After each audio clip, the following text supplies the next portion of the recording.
Welcome to Wake Up Canada News. I'm Brad Wilder. Trudeau and his global cohorts have destroyed Canada's once thriving economy. The intention all along has been to obliterate the middle class by impoverishing citizens and creating the greatest wealth transfer in the history of the world. Now, the declaration of a pandemic provided that foundation to shut down small businesses, sending people home to work, and that in turn emptied out prime real estate buildings in cities and factories all across this great country. Alienating Canadians from one another with 24/7 fear porn in the mainstream news, that us versus them, vaxxed and not vaccinated, it was divide and conquer for this Liberal NDP government. Small businesses are the foundations of a thriving economy. They provide economic opportunities, trade, commerce, and employment opportunities for all kinds of Canadians. Thousands of Canadian small businesses have closed and will not reopen ever. Rising fuel costs cascade into rising food and inflation. The real next wave will be rising interest rates, which is more than likely happening right now. Most families cannot afford an increase in the interest rates for credit and mortgages. Any increase of interest rates will obviously bankrupt many families that will have to choose between rising food costs and a roof over their heads. What is the average cost of a Canadian home? $350,000? An increase of just 2% would be devastating to many families. That, coupled with the failure of many small businesses such as restaurants, retail stores, and other service-related industries, will have real economic consequences. Canadians need to take action immediately. We still have a window of opportunity to turn this around, but it's getting smaller and smaller. We also need to prepare for some hard times as these tyrants take steps to interfere with food supply chains, trade, and so much more. The central banks, through the Canadian government, will attempt to abolish cash and introduce the digital central bank currency to gain total control of all economic transactions and decisions going forward. As Canadians fall behind, they will become reliant on the government for many, many services. It's not a good place for any of us to be. The government will slowly shift services to a digital identity. In order to access government services, well, you're going to require that digital ID. This is how we will be ushered into that new digital society. Next steps will be a social credit system. Only those with an approved social credit score will be approved to access public services and benefits. A social credit score dependent on whether you are fully compliant with vaccinations, for example. Now, a real alternative, of course, is to use cash. Now, I encourage you to use cash every day. This thwarts the digital currency initiative. They not only want full control of the global economy, but also of every human being on Earth. There is no coincidence that all the billionaire global leaders tied to the WEF and UN are pushing for universal basic income. Access to the income is going to be reliant on citizens having a microchip possibly inserted under their skin in the future.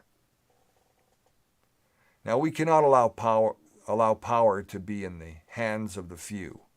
Therefore, we must decentralize and maintain public money in the hands of local community banks. Pay cash everywhere, every day. Ethics violations are nothing new to the Liberal Party. For Mary Nig, it is obvious that breaking the law and neglecting proper procedure isn't a problem as long as you're supplying jobs to 30,000 Canadian youth who are being paid to implement this digital system across Canada.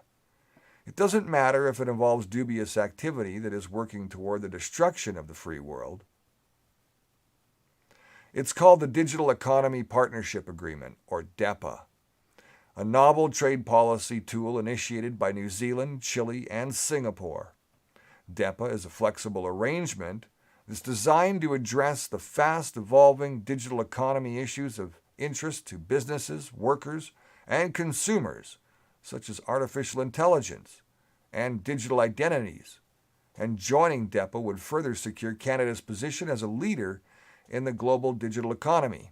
Plus, it will give Justin that seat at the table for international rulemaking. In 2021, Minister Nigg launched a call for applications for youth employment providers for streaming of two of the digital adoption programs, or CDAPs, and the second stream, called Boost Your Business Technology. Now, as part of Boost Your Business Technology, up to $139.3 million in funding will be provided to not-for-profit organizations, or NGOs, to employ up to 16,800 students and young Canadians to support businesses looking to adopt digital tools and technologies.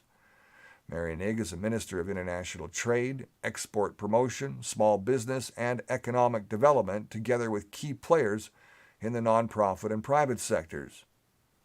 So what does this have to do with gun control? Great question. Well, a country of unarmed people cannot defend themselves against the tyrannical government, can they?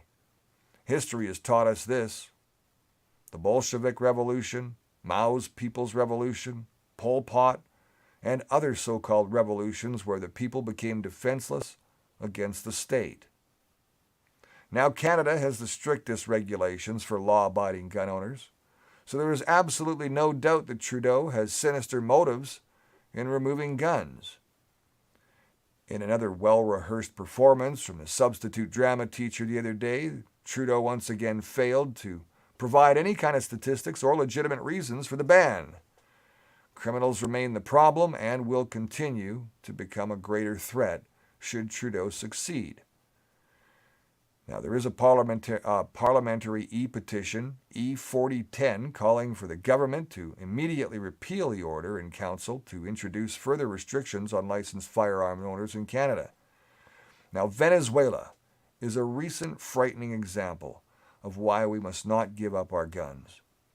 Venezuelan rulers, like their Cuban masters, apparently viewed citizens' possession of arms as, a potential danger to a permanent communist monopoly of power.